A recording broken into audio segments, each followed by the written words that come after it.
Friends, हमारे channel टेक्नोसाइल study पर आपका स्वागत है। दोस्तों, कंप्यूटर साइंस के प्रोजेक्ट्स के रिलेटेड वीडियो अक्सर हम आपके समक्ष लाते रहते हैं।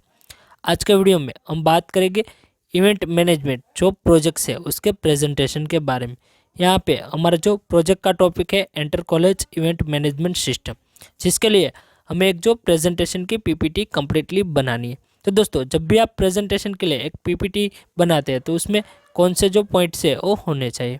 उसमें यहाँ पे जो आप देख रहे हो, जो फर्स्ट है वो इंट्रोडक्शन, जिसमें आपका प्रोजेक्ट का इंट्रोडक्शन आपको लिखना है। उसके बाद एसडीएलसी मॉड्यूल, यानी कि जो सॉफ्टवेयर डेवलपमेंट लाइफ साइकिल है उनके जो मॉड्यूल्स है उनके बारे में हमें बताना है। उसके बाद जो डीएफडी यानी कि डेटा फ्लो डायग्राम, जहाँ पे प्रोजेक्ट्स का जो पूरा है जो डेटा फ्लो है उसके बारे में डिटेल्स में हमें लिखना है ताकि आसानी से समझ में आ सके।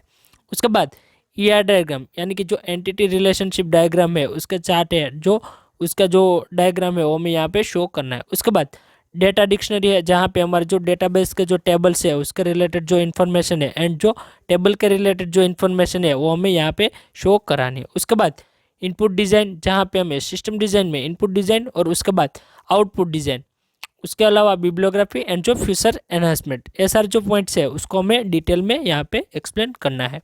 उसके बाद जब भी हम प्रोजेक्ट्स के बारे में देखें तो प्रोजेक्ट स्पेसिफिकेशन के बारे में देखें तो यहाँ पे आपको फर्स्ट ऑफ ऑल ए वाले जो पेज है वहाँ पे आपको प्रोजेक्ट का टाइटल, जो भी आपने प्रोजेक्ट्स का टाइटल है, यहाँ पे हम जो ऑनलाइन जो कॉलेज इवेंट मैनेजमेंट सिस्टम का हमारा जो ई कॉमर्स एक जो वेब बेस्ड प्रोजेक्ट्स है तो उसके रिलेटेड पूरा प्रोजेक्ट है तो वहाँ पे डेफिनेशन है हमें यहाँ पे लिख देनी है। उसके बाद फ्रंट एंड से जो भी टूल्स यूज़ हुए, टेक्नोलॉजी जो भी यूज़ हुए, तो यहाँ पे ASP.NET टेक्नोलॉजीज का प्रोजेक्ट है। उसके अलावा फ्रंट एंड साइड में देखें तो HTML CSS एंड जो जावास्क्रिप्ट का यूज़ हुआ, एंड बैक एंड साइड में देखें तो C#.NET जो टेक्नोलॉजीज है उनका यूज़ हुआ है लैंग्वेज का। तो यहाँ पे जो डेटाबेस टूल्स के बारे में देखें तो हमारा SQL सर्वर का डेटाबेस है, ऑपरेटिंग सिस्टम हमारा जो माइक्रोसॉफ्ट विंडोज 10 है, एंड हमारा जो वेब सर्वर है वो IIS रहेगा, एंड जो डिफ़ॉल्ट ब्राउज़र हमारा क्रोम सेट रहता है। उसके अलावा IDE टूल्स के बारे में बात करें, जो एडिटर के बारे में, तो ASP.NET का प्रोजेक्ट है तो विजुअल स्टूडियो में बना है, तो यहाँ पे हमारा जो IDE टूल्स है विजुअल स्टूडियो रहेगा। एंड हार्डवेयर रिक्वायरमेंट जो भी हो, सॉफ्टवेयर रिक्वायरमेंट जो भी है, तो उसके रिलेटेड इन्फॉर्मेशन है वो आपको यहाँ पे शो करनी है। उसके बाद नेक्स्ट बात करें तो सिस्टम डेवलपमेंट स्ट्रेटेजी, यानी कि SDLC मॉड्यूल। दोस्तों, सॉफ्टवेयर डेवलपमेंट जो लाइफ साइकिल है उसके जो फोर्थ मॉड्यूल है, जिसमें वाटरफॉल मॉड्यूल है, स्पायरल मॉड्यूल है, इटरेटिव मॉड्यूल है एंड जो वी टाइप मॉड्यूल्स है। तो यहाँ पे ज़्यादातर स्पायरल मॉड्यूल एंड जो वाटरफॉल मॉड्यूल का यूज़ प्रोजेक्ट्स में होता है। तो यहाँ पे हमने स्पायरल मॉड्यूल का यूज़ किया, तो जो भी मॉड्यूल का यूज़ हुआ है तो उसके रिलेटेड आपको डिटेल से वो लिखनी है।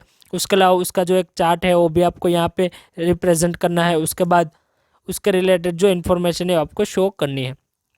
नेक्स्ट टॉपिक है DFD का, डेटा फ्लो डायग्राम। क्योंकि दोस्तों, जब भी आप डॉक्यूमेंटेशन एंड जो PPT है जो प्रेजेंटेशन की, अगर आप वाइवा दे रहे हैं तो DFD है एक ऐसा कंसेप्ट है कि DFD को देख के आपका प्रोजेक्ट का पूरा जो स्ट्रक्चर है वो समझ में आ जाता है कि आपका प्रोजेक्ट का जो डेटा का फ्लो है वो कैसा है, कितने लेवल में जाता है, जो 0 लेवल, फर्स्ट लेवल एंड जो सेकंड लेवल की DFD है। तो उसको देख के समझ में आ जाता है कि जो भी फैकल्टी वाइवा ले रहे हो आपकी DFD है वो देख, प्रोजेक्ट्स की DFD को देख के उसको समझ में आ जाएगा कि प्रोजेक्ट का जो डेटा का फ्लो कैसा है। तो ये भी इम्पोर्टेंट्स है, तो उसमें जो भी आइकॉन का यूज़ होता है तो उस आइकॉन के रिलेटेड से आपको यहाँ पे इन्फॉर्मेशन लिखनी है। उसके अलावा अगर सिस्टम डिज़ाइन के बारे में बात करें तो सिस्टम डिज़ाइन में आपको जो ER डायग्राम, यानी कि जो एंटिटी रिलेशनशिप डायग्राम है उसके बारे में डिटेल्स में लिखना है।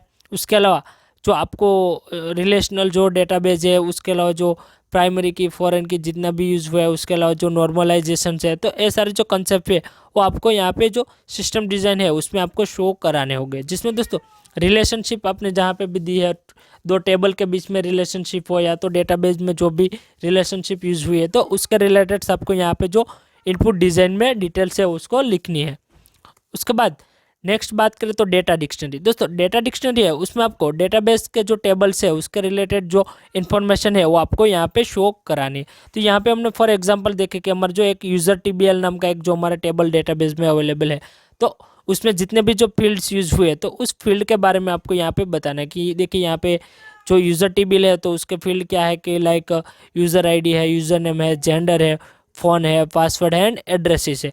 उसके अलावा यहाँ पे जो भी डेटा टाइप यूज़ हुई है तो वो डेटा टाइप, उसके अलावा जो कंस्टेंट जो भी है तो वो भी आप यहाँ पे शो करा सकते हैं। तो डेटा डिक्शनरी में आपके जो डेटाबेस में जितने भी डेटाबेस के टेबल अवेलेबल है तो सारे टेबल के रिलेटेड आपको जो इन्फॉर्मेशन है वो यहाँ पे आपको शो करानी होगी।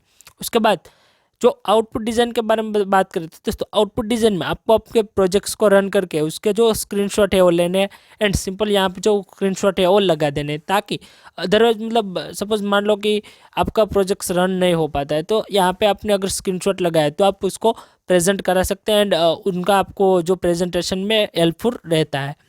यहाँ पे देखिए कि हेडर का है, उसके अलावा जो फुटर्स का है यहाँ पे जो स्क्रीनशॉट है वो अवेलेबल है। उसके अलावा जितने भी यहाँ पे देखिए अबाउट्स का है, देखिए यहाँ पे गैलरीज का है, जो कॉन्टैक्ट का है, जितने भी फॉर्म अवेलेबल है यहाँ पे देखिए रजिस्ट्रेशन का है।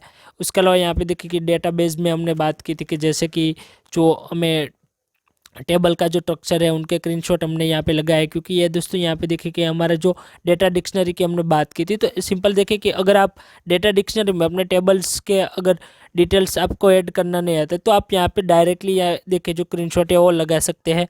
यहाँ पे देखिए बहुत सारे जो स्क्रीनशॉट है जितने भी टेबल्स अवेलेबल है तो वो सारे के यहाँ पे हमने स्क्रीनशॉट है वो लगा दिए।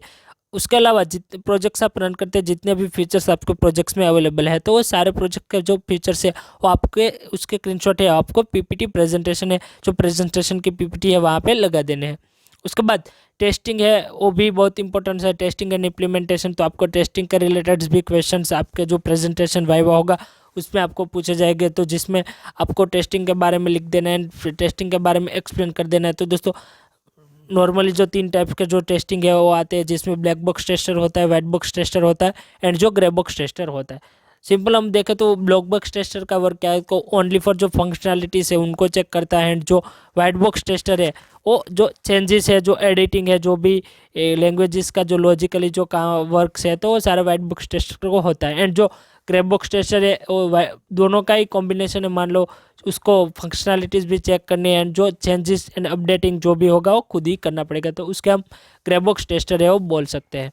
तो दोस्तों जब भी आप पीपीटी आप बनाए अपने प्रेजेंटेशन के लिए तो ये सारे जो फील्ड्स है वो आपको यहाँ पे ऐड कर लेने। उसके अलावा अगर आप एडवांस जो फीचर्स है वो ऐड करना चाहते हैं तो आपको बिब्लियोग्राफी की डिटेल्स है वो ऐड कर लेनी है एंड जो फीचर्स एनहांसमेंट है, फीचर ऑफ स्कोप है, उसके अलावा जो भी और भी जो बहुत कुछ है तो आप ऐड कर सकते हैं, जिसमें आप प्रोजेक्ट्स के रिलेटेड अगर एडवांटेजेस है तो डिसएडवांटेजेस है, लिमिटेशंस है, तो सारी डिटेल है वो आप यहाँ पे यूज़ कर सकते हैं। दोस्तों अगर आपको वीडियो पसंद आए तो वीडियो को लाइक करो, शेयर करो एंड कमेंट करो एंड अभी तक आपने हमारे चैनल टेक्नो स्टाइल स्टडी को सब्सक्राइब नहीं किया तो प्लीज़ दोस्तों हमारे चैनल टेक्नो स्टाइल स्टडी को सब्सक्राइब कर दीजिएगा एंड जो बेल आइकन के बटन को प्रेस कर दीजिएगा, ताकि जब भी न्यू वीडियो अपलोड हो तो उसका नोटिफिकेशन बहुत ही जल्द आपको मिल जाए। दोस्तों बहुत जल्द मिलेंगे एक न्यू वीडियो में एक न्यू टॉपिक के साथ। थैंक यू दोस्तों, धन्यवाद दोस्तों।